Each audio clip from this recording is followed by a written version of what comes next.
Tayo po'y tumayo.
Nang pasimula ay naroon ang salita.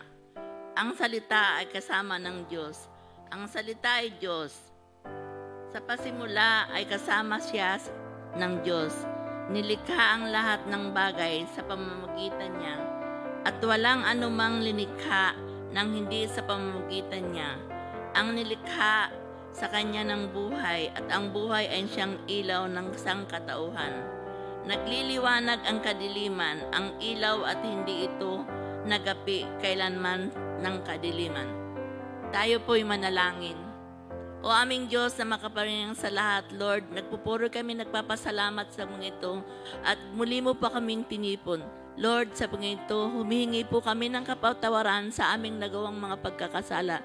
Tulungan mo po kami sa mga ito sa bawat bahagi ng aming gawain, na ikaw po lagi ang maitataas namin sa buong duration ng aming gawain. Lord, ikaw po maghipo sa bawat isa sa amin. Pagpalain niyo po ko sa gabing ito. Ito po ang samot dalangin ko po sa matamis na pangalan ni Jesus. Amen.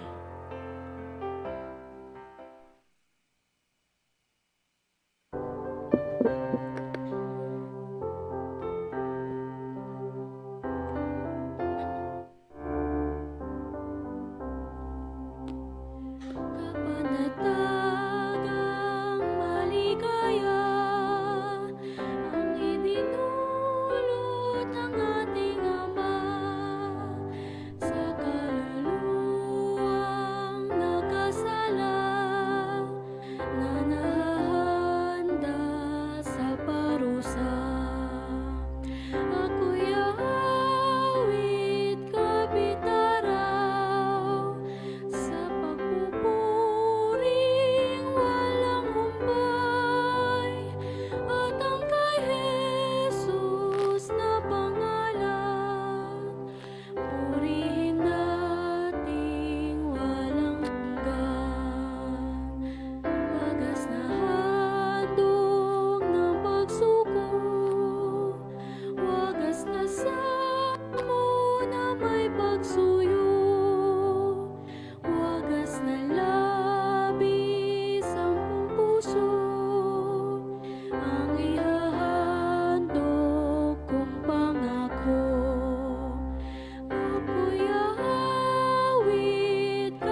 dadako po tayo sa pasasalamat ng ating kapatid na Ate Gigi Ordonez.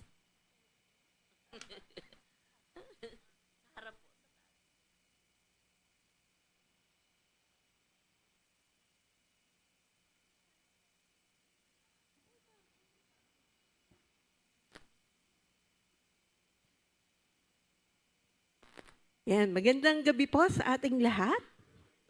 Purihin po ang Panginoon. Sabi ko, naku, si TNP Ed pala yung speaker. Praise God. Sabi po sa inawit natin, ako'y aawit, gabit, araw. Sa purihin po ang Panginoon kasi bawat na nagigising tayo, pagpapala.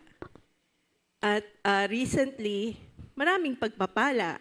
Marami po tayong tinatanggap. Ako po personally, at last, I'm free. Retarded na po ako. Retired. Retired. Hindi pala retarded. Pero sabi po ng Panginoon, walang retirement sa Kanya. Kaya sabi ko, Lord, mas marami ng time yung mai-commit dun sa paglilingkod. Natutuwa po ako kasi recently, yun nga, sabi ko, maraming realizations pag nagkakasakit, diba? Marami kang learnings. Isa sa learning ay dapat ingatan mo talaga yung sarili mo. Dapat matuto kang mag-save, mga bata, matutong mag-save for the future. And hindi kasi madali na magkasakit. Pero sabi nga, ang Panginoon ang susi sa lahat ng ating mga problema, mga katanungan. He is the answer to our prayers. So, purihin ng Panginoon. Gumaling po si Mami, nagpapagaling po siya sa bahay. And let us pray for her. Patuloy po siyang ma-recover ng Lord, na itouch siyang maigi ng Panginoon para mas lalo po natin siyang makasama pa. 88 na po si Mami. Pero, kaya pa na maglingkod. So, purihin po ang Panginoon. Sabi ko nga, walang retirement, so kahit anong age yan, hanggat ikaw ay humihinga, ang naaalala ko dyan yung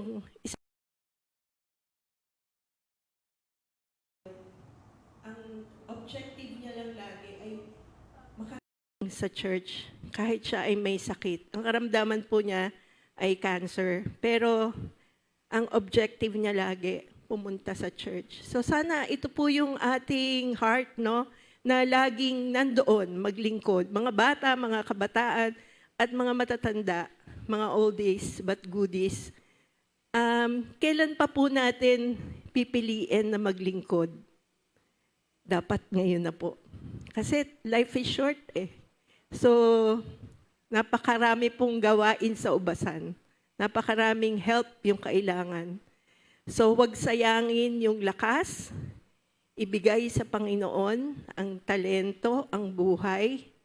Iba-iba ho yung pamamaraan natin. Kung hindi mo nakikita yung kapatiran sa church, maaring sa ibang aspect siya naglilingkod sa Panginoon. We're not here to judge. Pero isang paalala lang po na dapat yung oras natin, most of our time should be for the Lord.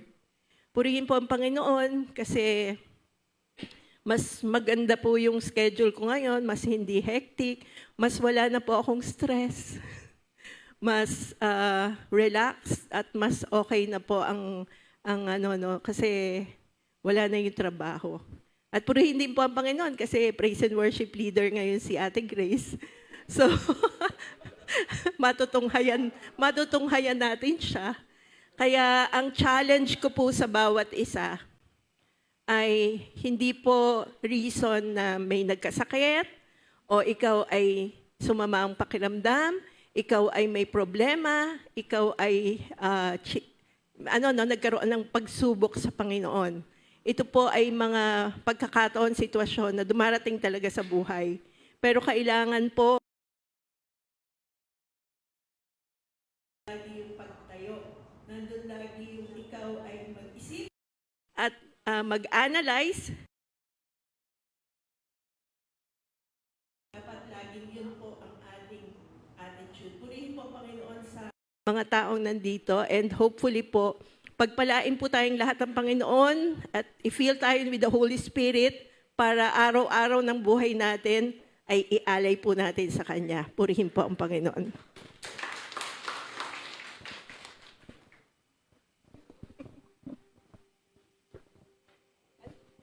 Magandang gabi po sa ating lahat. Tayo po'y tumayo. Batang-bata daw. Ayan. So kung si Manang po ay nag-retired na, ako rin naman po, senior na, pero hindi pa ako nagre-retire sa work. Pero sabi nga niya, walang retirement sa paglilingkod sa Panginoon. Sabi ni Red kanina, mga kababaihan, naku, kailan naman kaya ang mga kalalakihan? Ayan. So, challenge po sa mga kalalakihan. Tayo-tayo lang naman po ang nandito. Huwag na po tayong mahiya, di ba? So, challenge po sa mga kalalakihan. Sana po sa susunod, ang prayer naman namin, ang magli-lead ng ating praise and worship, ay mga kalalakihan. Amen. Ayan. So, sa panahon pong ito, magpasalamat tayo sa ating Panginoon. Tayo ay nagkakasama-sama. Tayo ay tunay na binibigyan niya ng pagkakataon na maglingkod at magpuri sa Kanya. Ayan, so sabi po sa ating verse, ayan, sa Panaghoy, chapter 3, verses 21 to 23. Gayunmay nanunumbalik ang aking pag-asa kapag naaalala kong pag-ibig mo, Yahweh, ay hindi nagmamaliw. Kahabagan mo'y walang kapantay. Ito ay laging sariwa bawat umaga. Katapatan mo'y napakadakila. Ayan. Sama-sama po nating awitin ang kung sa ngalan mo.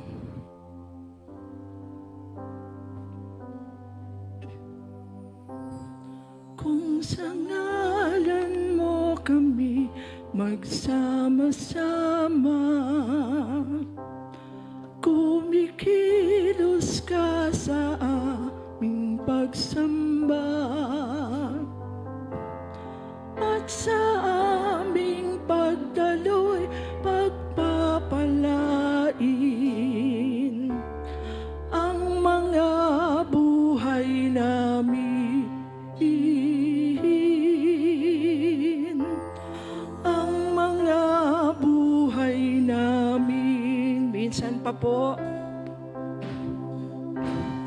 Kung sa ngalan mo kami magsama-sama, kumikilos ka sa aming pagsamba, at sa aming pagdaloy pagpapalain ang mga buhay namin. Ang mga buhay namin. Pag-ibig mo, pag-ibig mo ay hindi magmamaliw. Ang awa mo'y walang katapusan. Ito'y laging sariwa bawat umaga. Tapat ka't dakila, O Diyos. Tapat ka't dakila. Minsan man, pag-ibig mo,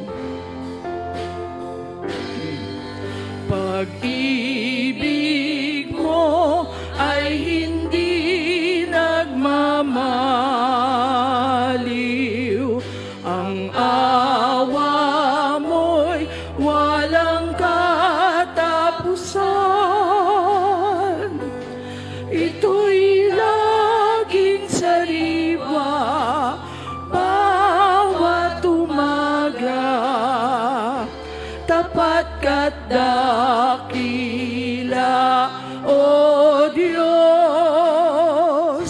Tapat ka't dakila, O Diyos. Tapat ka't dakila. Salamat, Panginoon. Tunay na Ikaw ay tapat sa bawat isa sa amin.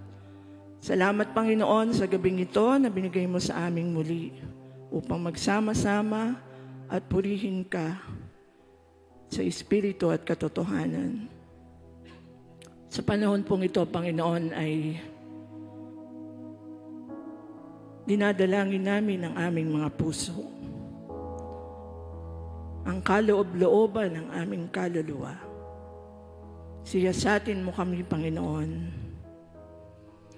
Siyasatin mo ang aming mga puso upang hindi kami magkasala sa iyo. Ang sabi nga po sa ating talata, sa mga awit 26:2-3, Yahweh, ako'y siyasatin mo at subukin.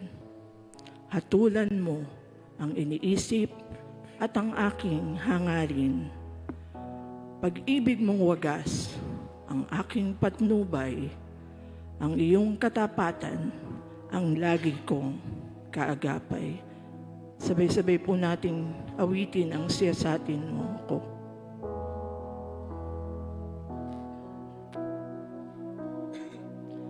Siyasatin mo, Jesus, ang puso ko sa kasalanan nagawa laban sa'yo. Nagtatapat, sumasamo, dumutulog sa harap ng banal mong trono. Lumalapit,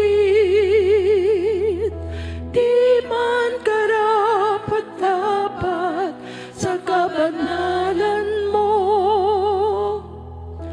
Biyaya, kawan, kapatawaran sa'yo ay nakamtan ko, o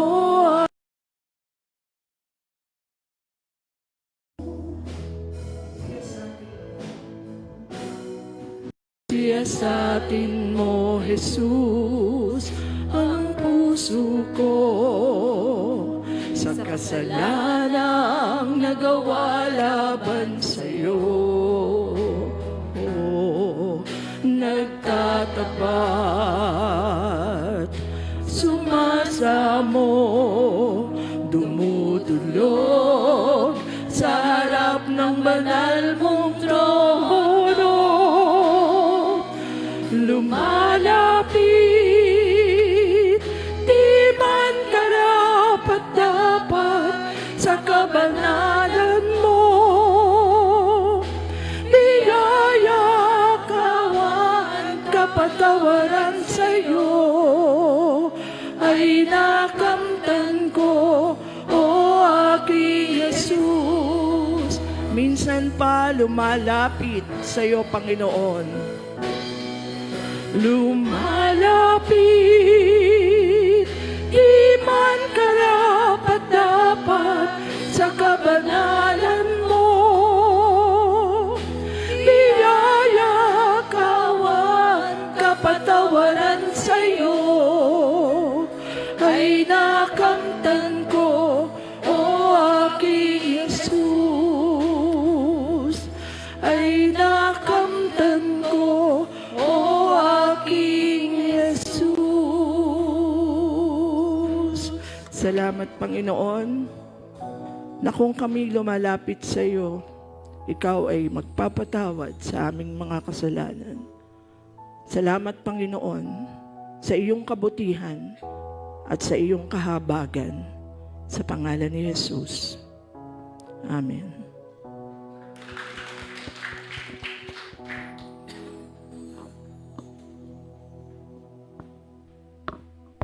At ngayon naman po, dadako po tayo sa ating banal na mensahe na dadalhin po ng walang iba po ang ating pinakapoging TNP EDBay.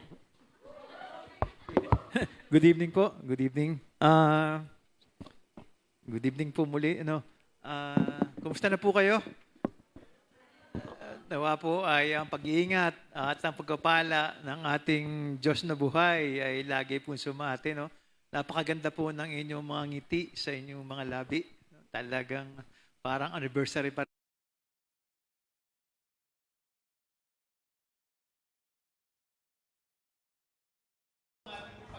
Yan ay matatagpuan po natin sa aklat ng Juan, chapter 15, verse 1 to 8.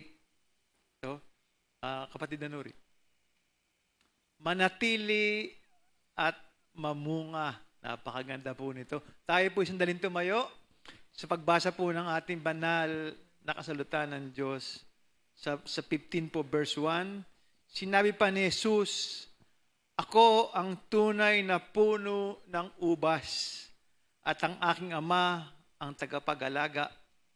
Pinuputol niya ang aking mga sangang hindi namumunga at nililinis niya ang bawat sangang namumunga para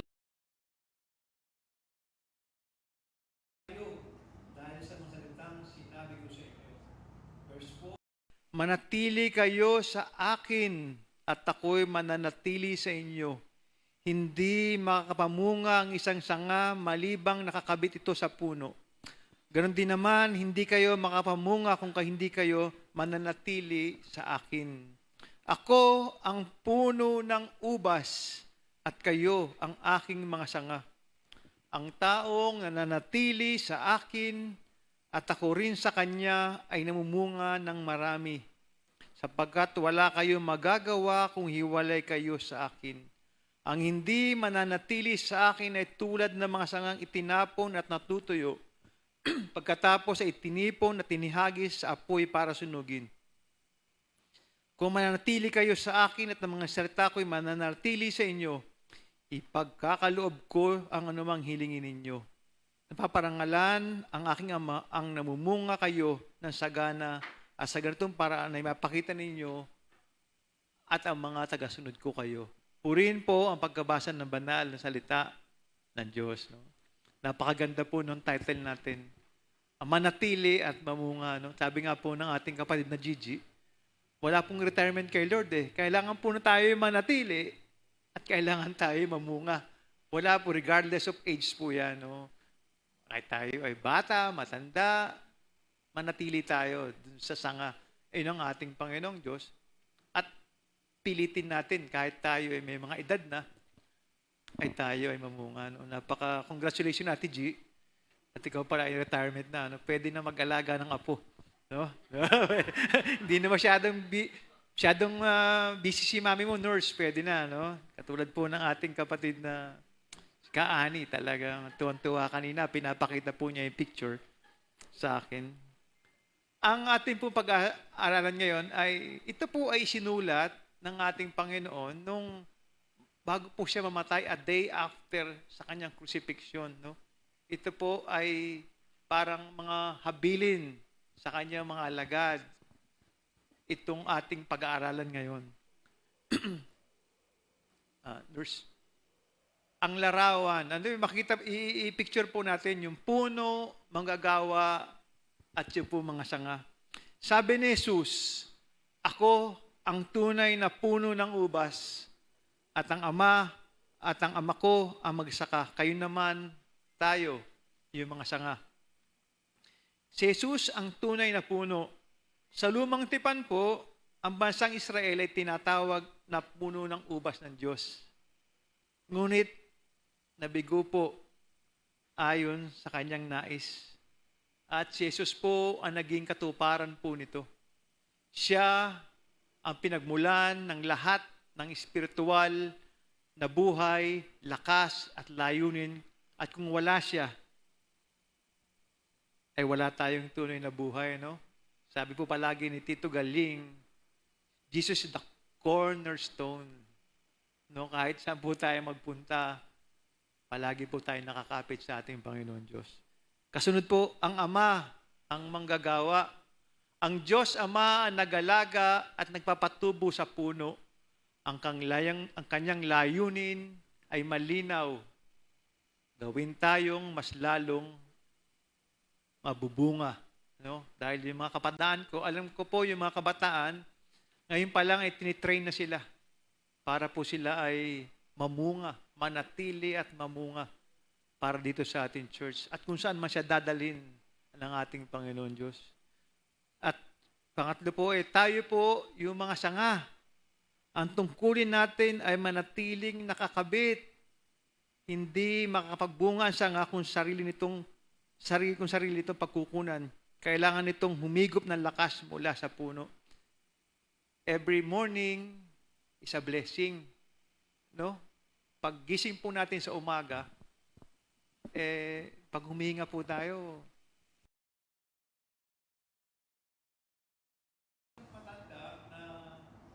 siguro narinig na po ito.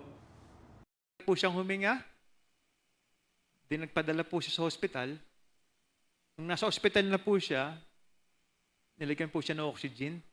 Kasi mamatay na siya eh. Kailangan niya ng oxygen. After mga 8 hours sa oxygen, nalabas na siya. Akala niya libre yung oxygen.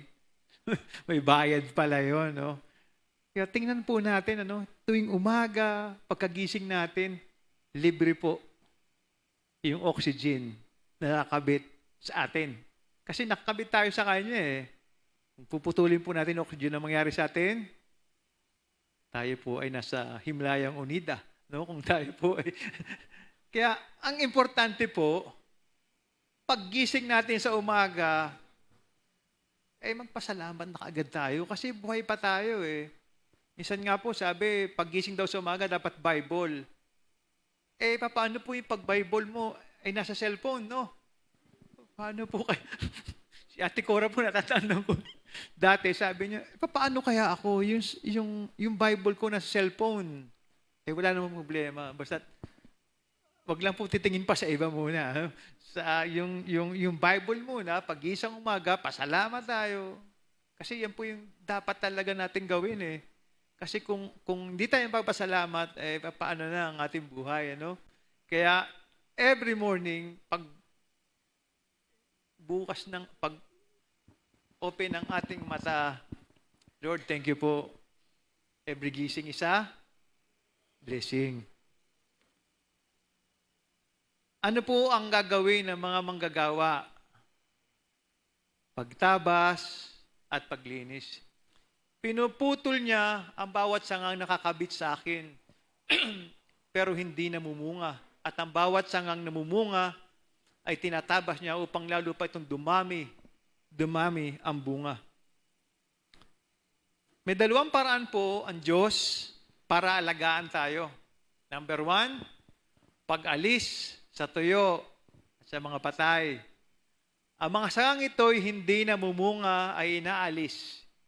Ito po ay sumisimbolo sa buhay, nagsabing Kristiyano siya, pero walang ipinakitang pagbabago.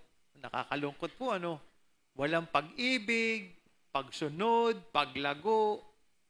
Ang ganitong uri ng buhay, walang saysay sa paningin ng Diyos.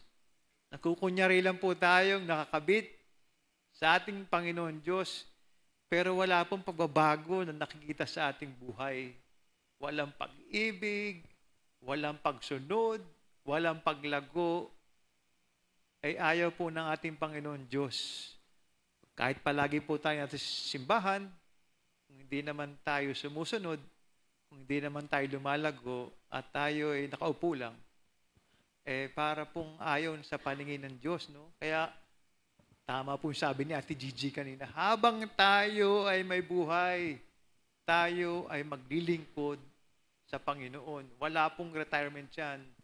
Manatili at mamunga. Number 2 po, pagtabas sa mabunga. Kahit ang mga sangang namumunga ay kailangan tabasin. Tinatanggal ng Diyos ang mga bagay na nakaharang sa atin, mga kasalanan, pagkamakasarili, mga distraction, o kahit mga bagay na mabuti naman pero nagiging masyadong mahalaga sa atin kaysa sa Kanya.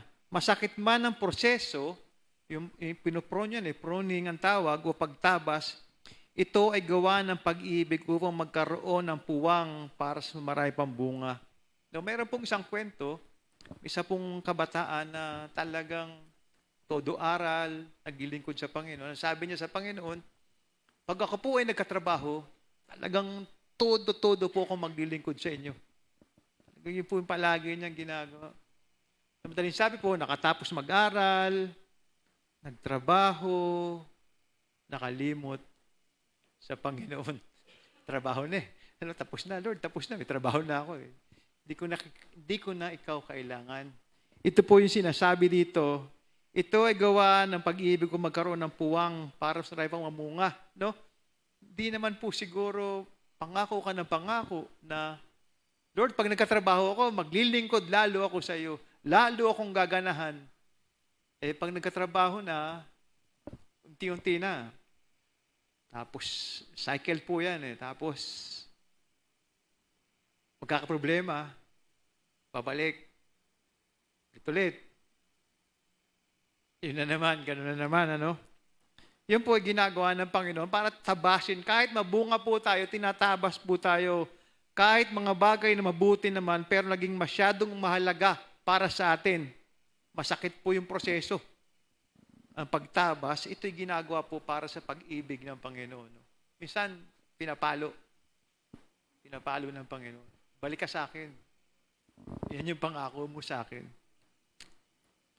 Sinabi ni Jesus, malinis na kayo.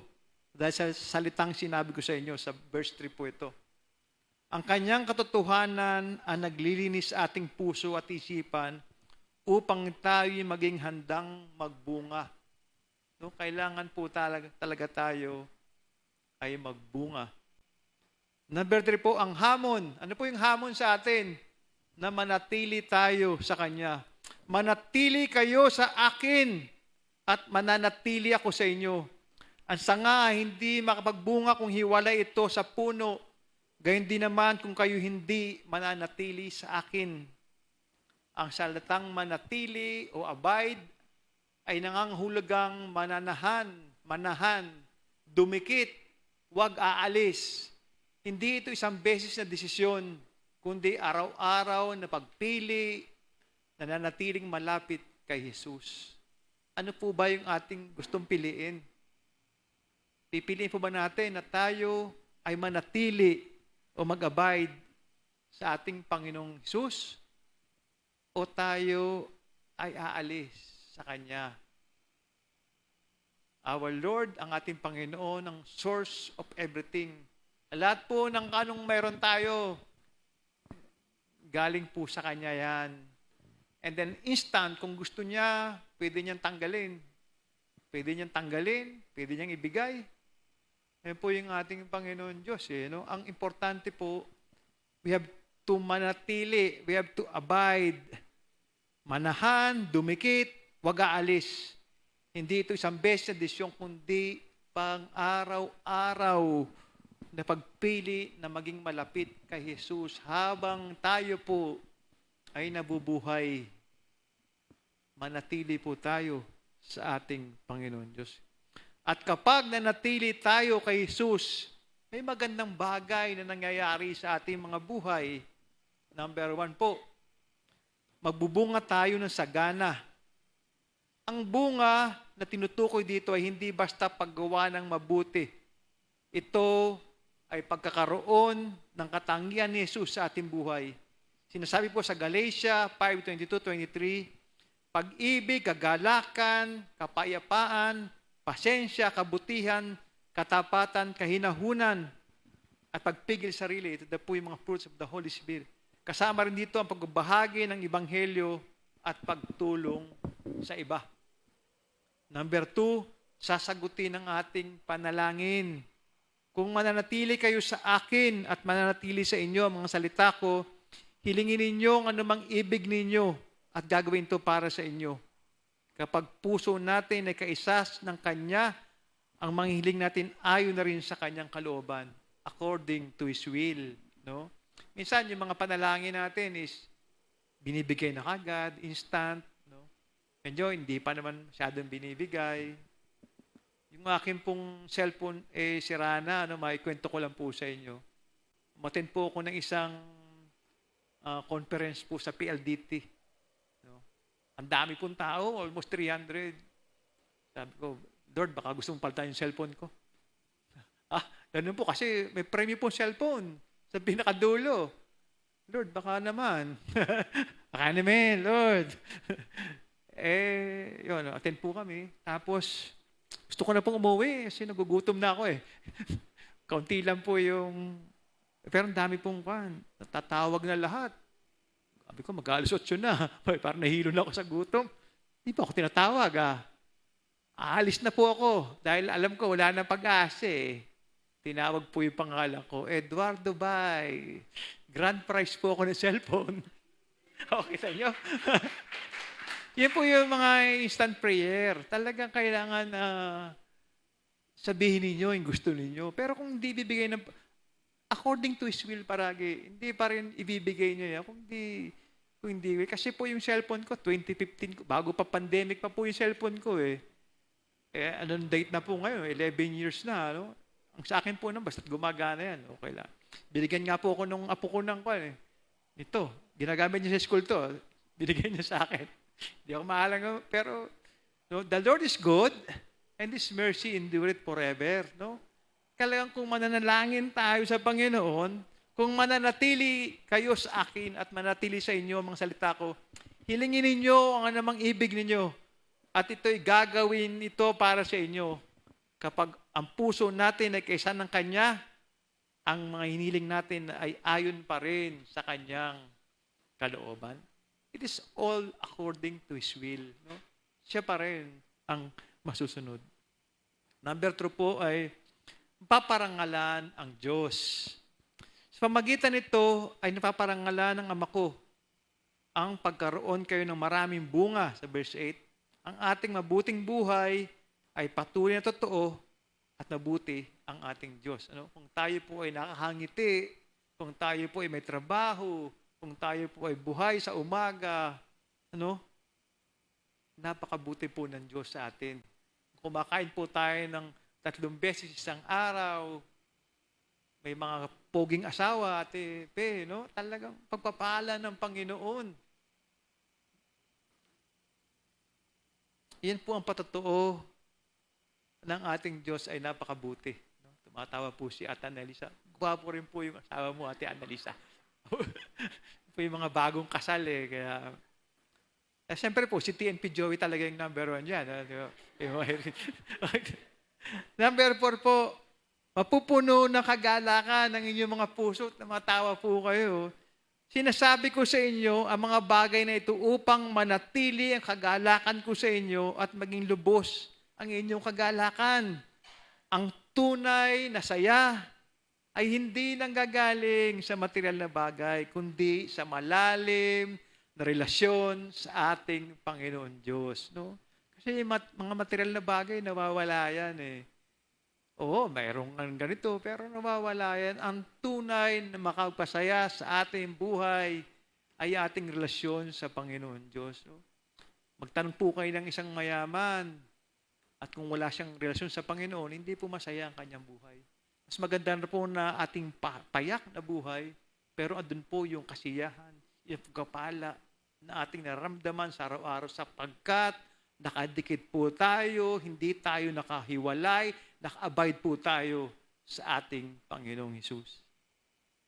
Ano po yung mga aral sa buhay dito sa ating pinag-aaralan na John chapter 15 verse 1? Number 1, Hindi makumpleto ang buhay natin kung hindi tayo nakakonekta sa ating Panginoong Hesus. Ay, totoo po naman ito, ano? Without God, we are nothing. Wala po tayo. Kasing hina ng sangang naputol ang buhay natin kung wala si Jesus. Aminin natin na kailangan natin siya sa bawat aspeto ng ating buhay. Sa trabaho, sa pamilya, sa desisyon, maiging sa ating kalusugan. Ano?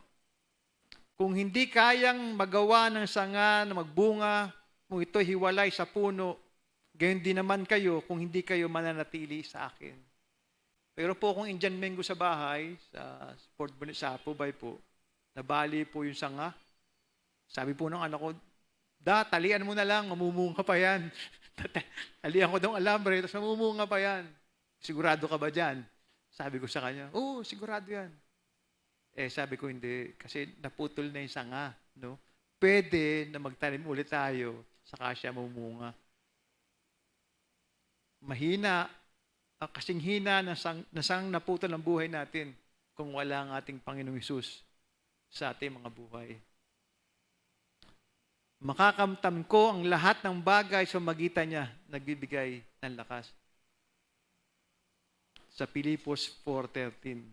Sa number 2 po, ang pagbabago at pagsubok ay bahagi ng paglago. Hindi masamang maranasan ng pagtabas o pagproning kapag may mga hirap o pagbabago. Huwag agad magreklamo. Iyon ang paraan ng Diyos para tanggalin ang mga bagay na pumipigil sa atin para lumago at maging mas matibay po tayo. No? Minsan, nakakaranas tayo ng mga kabiguan sa buhay. Pero hindi natin alam yung pala yung pagtatabas ng Panginoon upang tayo'y laging lumakas sa ating pananampalataya sa Kanya. Ang bawat sangang namumunga ay tinatabas niya upang lalo pang dumami ang bunga. Sa 1:15-2, ang Panginoon ay nagtutuwid sa sino mang iniibig niya. Pinaparusahan niya ang bawat tinatanggap niyang mga anak. Number 3, ang salita ng Diyos ang naglilinis at naghahanda sa atin. Hindi sapat na nasa simbahan lang tayo. Kailangan nating pairalin ang salita ng Diyos sa ating isip, sa ating puso, dahil ito ang nagpapadalisay sa ating upang tayo maging handa sa gawain ng Panginoon. Kumusta na po ang ating mga Bible study? No? Diyan po natin mapapag-aralan yung lalim ng mga salita ng Diyos na makakapag-apekto sa ating mga buhay. Malinis na kayo dahil salitang sinabi ko sa inyo. At number 4 po, ang tunay na panalangin ay nakabase sa relasyon kay Jesus. Kapag ang puso natin ay kaysa ng Kanya at nanarati tayo sa Kanyang salita, ang mga hiling natin ay ayon na rin sa Kanyang kalooban, kaya naman ito ay sasagutin niya according to His will. Kung mananatili kayo sa akin at nananatili sa inyo ang mga salita ko, hilingin ninyo ang anumang ibig ninyo at ito ay gagawin ko para sa inyo. At kung alam nating dininig niya tayo anuman ang ating hinihiling, alam din nating nakamit natin ang hiningi natin sa Kanya sa unang Juan 5:15. Ang bunga ay ebidensya kung anong uri ng buhay meron tayo. No, makikilala po daw yung mga anak ng Diyos hindi sa ating sinasabi, kundi sa ating ipinapakitang ugali at gawa. Ang pagiging mabunga ay paraan upang maparangalan ang Diyos Ama. Meron po kaming sa Marinduque po, meron pong palagi palasimba doon. Pagdating naman, iba yung sinasabi niya, kaya bakit kaya nagsimba ba to? No? Kaya lang po, ipakita natin kung paano tayo mamuhay, ipakita natin na tayo ay mga anak ng Diyos. Sa pamagitan nito, maparangalan ang Ama ko at magkakaroon kayo ng maraming bunga. Number 6 po, ang layunin ng Diyos ay magkaroon tayo ng lubos na kagalakan. Hindi gusto ng Diyos na tayo malungkot o mabigatan Ang kanyang utos ay mapagmahal, ay para sa ating kabutihan upang manatili ang saya at kapayapaan sa ating buhay. Sinasabi ko sa inyo, ang mga bagay na ito upang manatili ang kagalakan ko sa inyo, maging lubos ang inyong kagalakan. Ang kagalakan ng Panginoon, ang inyong magiging lakas. Ito po yung tanong para sa ating mga sarili. Gising pa po tayo, no? Maaga pa po naman. Number 1 na tanong, kumusta na po ang connection ko kay Jesus ngayon? Kumusta?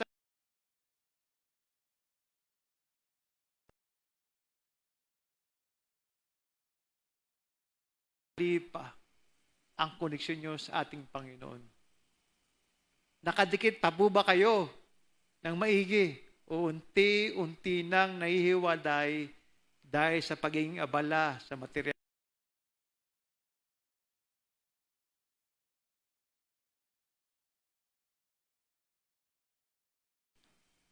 May mga bagay pa ba na kailangan tanggalin o baguhin ng Diyos sa buhay ko para mas lalo akong mamunga?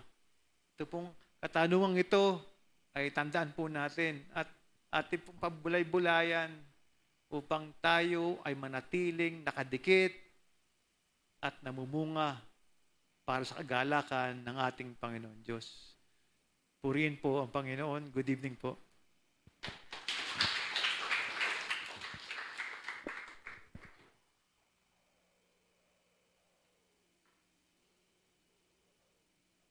Salamat po, TNP Edbay.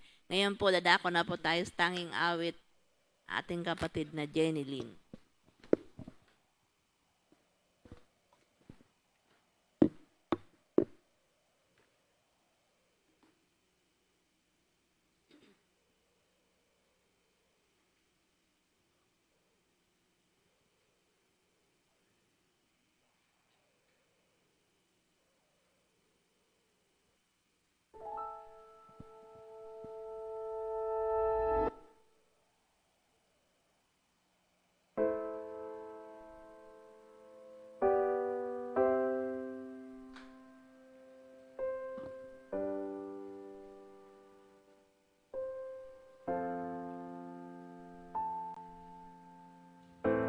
You call me out upon the waters, the great unknown, where feet may fail. And there I find you in the mystery, in oceans deep, my faith will stand. And I will call upon your name and keep my eyes above the waves. When oceans rise, my soul will rest in your embrace, for I am yours and you are mine.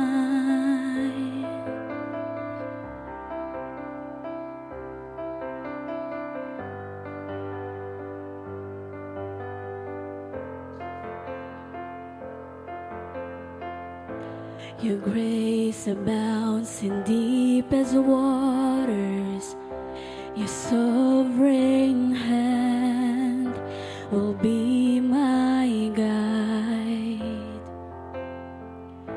Where faith may fail and fear surrounds me, you've never failed and you won't start now. And I will call upon your name and keep my eyes above the waves. When oceans rise, my soul will rest in your embrace, for I am yours and you are mine.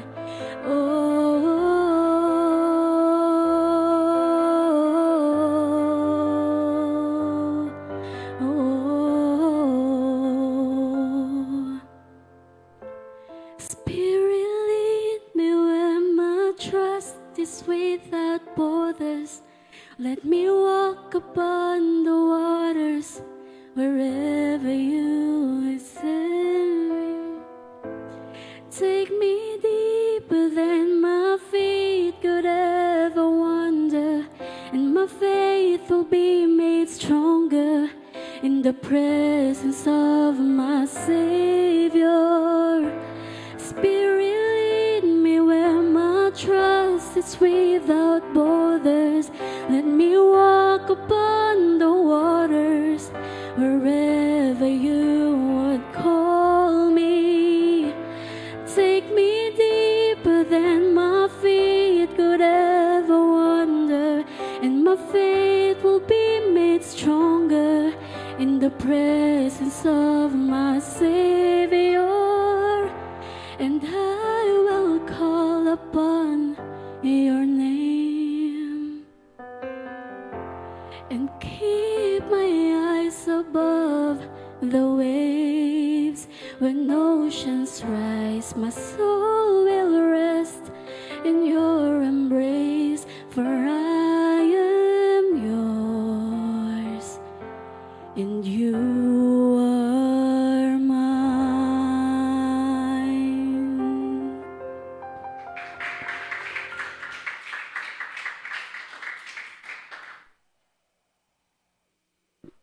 Ngayon naman po, dadako na po tayo sa masamang panalangin. Ang mga nasa kanilang mga tahanan po ay sumabay po sa live stream. Ang group 1 po, ang mananalangin po ang mga kababaihan. Group 2, ang mga kabataang babae. Ang group 3 po, ang mga kabataang lalaki. At ang group 4, ang mga pastor po at mga TNP at ibang kalalakihan.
Ang Ama ay papurihan, Anak, Espiritong Banal, ng mga taong nilalang, at ng tanang sanlangitan.